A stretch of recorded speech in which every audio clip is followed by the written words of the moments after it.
Bonjour Sandro, meilleurs vœux pour cette nouvelle année.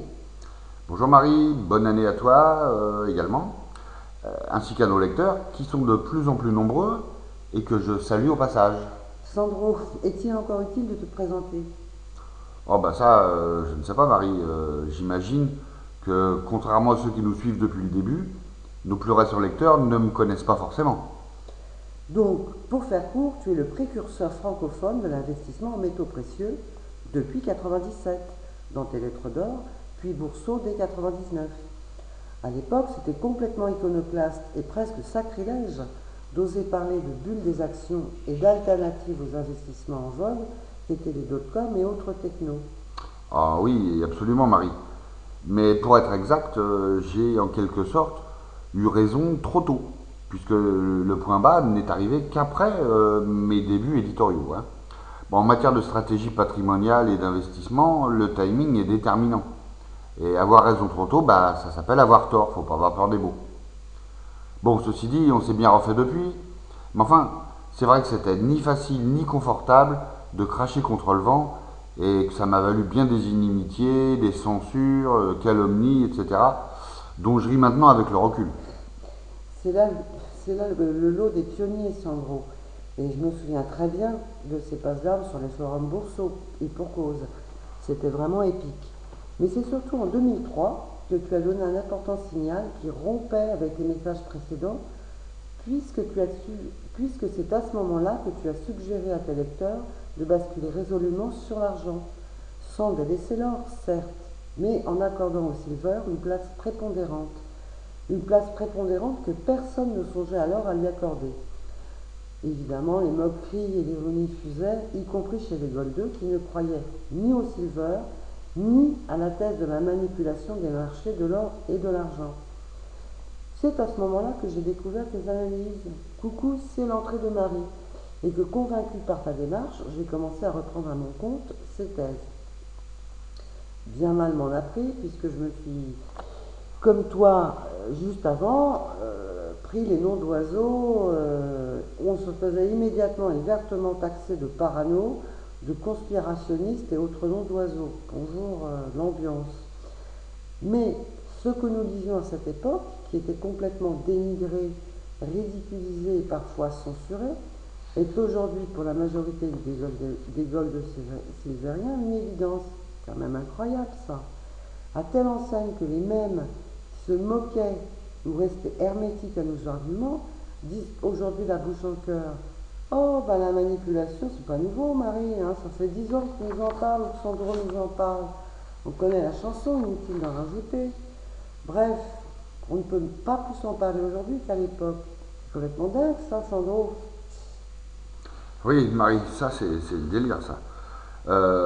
Mais en fait, plus j'étudiais les fondamentaux de l'argent métal, et plus je réalisais que les nombreux et puissants facteurs haussiers qui s'appliquaient alors s'appliquaient également, et même encore plus, à l'argent. Et qu'en outre, l'argent présentait des arguments qui lui étaient spécifiques, comme l'importance et le nombre de ses applications industrielles, ou l'absence de stock significatif. Et tout ça lui conférait une force qui s'est vite imposée à moi comme une évidence. L'argent est, comme l'or, un métal monétaire, mais il est, en plus, indispensable à la vie moderne. Indispensable. Ce qui n'est pas le cas de l'or. Les industriels ne peuvent pas se passer de silver physique. Ils ne peuvent pas se contenter de papier. Bref, c'était, et ça reste, l'investissement de la décennie, voire du siècle, the one in a lifetime opportunity, comme disait déjà Ted Butler. Ted Butler que je salue d'ailleurs, et grâce à qui j'ai pu réaliser à quel point la situation serait intenable à terme, hein. Et tant que j'y suis, je tiens également à rendre un hommage appuyé à Marc Alouetto, aux sœurs Aden, Mary et Pamela, à Adam Hamilton, avec son fameux article La Crimas de la Luna, qui a vraiment marqué le début de ma prise de conscience, à Clive Mound, car je leur dois de m'avoir ensuite conforté dans cette voie. Bon, bah après, il y en a d'autres, hein. Je salue évidemment David Morgan, Jason Hummel, Mike Maloney. Bon, j'en oublie forcément. Des gens sur les travaux desquels je me suis ensuite appuyé pour étayer ma conviction Et puis la faire partager grâce à notre association, Marie. D'abord sur Feu ActiGold, paix à son âme, puis sur Hard Investor depuis lors. C'est vraiment extraordinaire, Sandro. Quelle leçon d'humilité. C'est tout à ton honneur de rendre hommage à tous ces illustres contributeurs de la cause Silver. Ça change de tous les prétendus précurseurs J'en bafouille tellement c'est tous les prétendus précurseurs autoproclamés par eux-mêmes qui se plaisent à croire et surtout à faire croire qu'ils étaient en avance en arrivant avec le plus souvent 5 ans de retard. Ces gens me gonflent, mais alors à un point. Bon, par contre, tu oublies de citer Bill Murphy du Midas, les gens du Qatar, Reginald Hall, Chris Powell. Et puis pour ma part, je tiens à rendre un hommage appuyé à Doug Narchini, qui m'a initié au COTS, et au très talentueux Adrian Douglas, actuellement confronté à des problèmes de santé. Ah oui, oui, Marie, absolument. Tu as raison, c'est complètement impardonnable de ma part. Les gens du GATA ont accompli un travail fabuleux. Ce sont de vrais héros. Enfin, ce sont même eux les héros, hein, pas moi du tout. Et donc je m'associe à toi pour souhaiter le meilleur, un best regards à Adrian Douglas, à qui on souhaite bien sûr de s'en sortir rapidement et de revenir en pleine forme. Mais au-delà de ça, tu sais, il n'y a pas de véritable brevet de paternité et de copyright sur qui est le premier ou le deuxième. C'est pas ça l'aspect le plus décisif. L'important, c'est que le nombre de voix qui s'élèvent en faveur de ce qu'on peut appeler notre thèse augmente sans cesse. Et que ce phénomène est inéluctable, il est irréversible maintenant, il est lancé. Parce que plus les gens s'informent, plus ils comprennent. Et plus ils comprennent, plus ils agissent. Ils agissent comment? En achetant du physique et en convainquant d'autres de les imiter.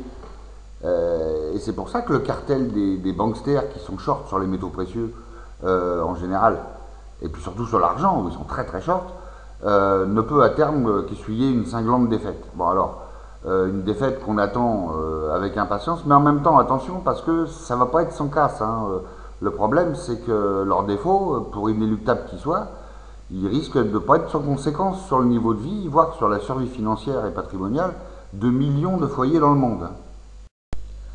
Bon, toutes ces considérations fondamentales sur lesquelles nous nous penchons ensemble depuis des années sont en effet cruciales, Sandro, et nous ne pouvons qu'encourager nos lecteurs à se rendre ou à retourner sur les liens que nous posterons en marge de cette interview. Mais, Sandro, c'est pas le tout, hein?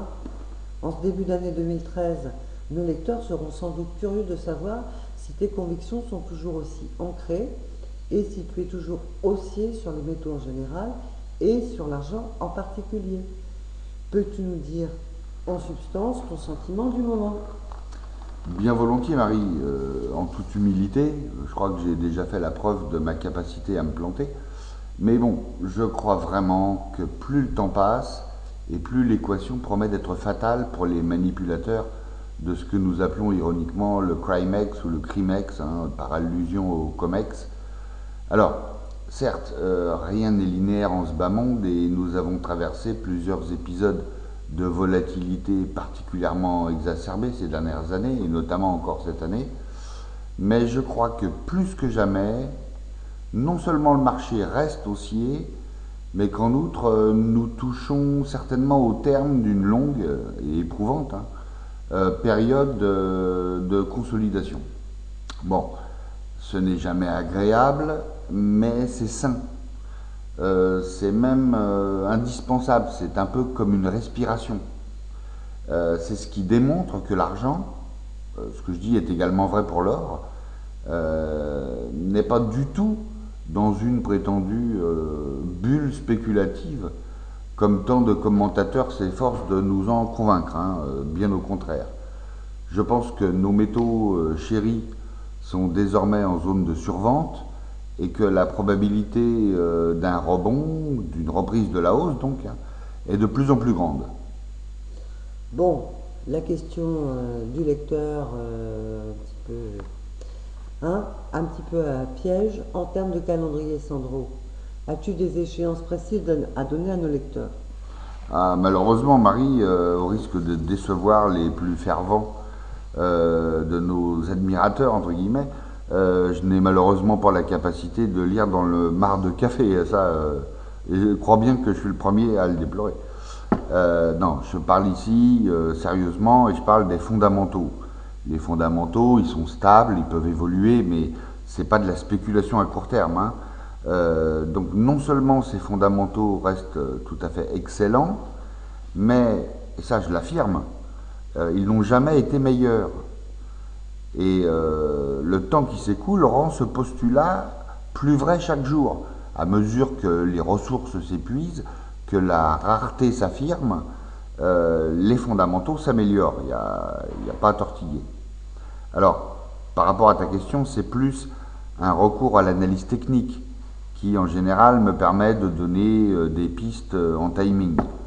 Pour le reste, c'est bien ce qui me fait dire, enfin pour le reste, du reste, c'est bien ce qui me fait dire qu'une reprise de la hausse devient probable. Et ce qui me permet de parler de survente. Mes oscillateurs sont, pour la plupart d'entre eux, désormais survendus, ce qui est excellent. Bon. Alors pour autant, je dois l'honnêteté de dire que je n'ai, enfin à ce stade, pas encore décelé de véritable signal sectoriel validé sur une étude graphique de long terme, ou enfin de terme suffisamment long. J'ai un signal que je vais qualifier d'intéressant, que je peux qualifier de prometteur, mais ce n'est pas encore un signal validé. Il manque un certain nombre de confirmations pour que je puisse sortir la trompette et crier victoire. On n'en est pas encore là, mais c'est quand même intéressant. Voilà. Donc ça met en appétit, on ne va pas aller plus loin à ce stade. Alors, d'ailleurs, c'est là que réside l'intérêt de suivre nos travaux, et notamment tes études des cotes, hein, les Commitment of Traders, dont tu as l'exclusivité, qui sont très complexes et que tu maîtrises admirablement bien. Tu es la seule à faire ça en français d'ailleurs. C'est sur Hard Investor et nulle part ailleurs, si je peux me permettre un peu de pub. Ah, merci Sandro. Pour le coup de pub, merci. Mais si tu le permets, je reviendrai plus tard sur ce. Je me permettrai de faire plus tard la petite parenthèse sur les cotes. Pour en revenir à ce que tu disais à l'instant, pour essayer de reformuler ce que tu as parfaitement exprimé, donc plus haussier que jamais fondamentalement, même si à court terme il est encore trop tôt pour affirmer que la correction qui s'éternise est enfin terminée. C'est bien ça, Sandro ? Ah oui, absolument, Marie, c'est tout à fait ça. Et j'en profite pour signaler à nos lecteurs que les mines ont un potentiel de hausse, un potentiel sur lequel j'insiste de longue date, et qui, loin d'être remis en cause par les déconvenues auxquelles les mines nous ont exposés, et Dieu sait qu'on a une autre dose en matière de déconvenues, je dis que ce potentiel a même été renforcé par leur relative mauvaise tenue. Et par leur tenue qui était mauvaise, hein, c'était pas relative. C'était pas relatif du tout. Et je comprends et je partage l'impatience de certains de nos lecteurs qui commencent à trouver le temps long. Bon, mais il faut bien comprendre un truc de fond, quoi. C'est que les mines, elles étaient déjà, au moment où on l'a signalé, sous-valorisées à la base. Et elles ont, en effet, sous-performé le métal à la hausse, ce qui était complètement contre-intuitif, puisqu'elles sont réputées constituer des leviers à la hausse. En revanche, elles ont amplifié ces corrections baissières. Alors là, l'effet de levier, on l'a eu. On l'a même pris en pleine gueule. Bien. Donc, elles sont désormais, à force de répéter ce jeu de con, complètement sous-valorisées, comme jamais. Peut-être qu'en 98, on a atteint des points de sous-valorisation supérieurs, et encore, quand on revient au cours du métal de l'époque et au cours du métal de maintenant, je suis même pas du tout certain de ça. Oui, non, mais tout à fait, Sandro, parce que quand tu regardes, tu fais un historique du ratio 8 gold, tu vois qu'effectivement, on touche des planchers. Des plus bas absolus, oui. Des plus bas absolus, hein. Je te laisse reprendre.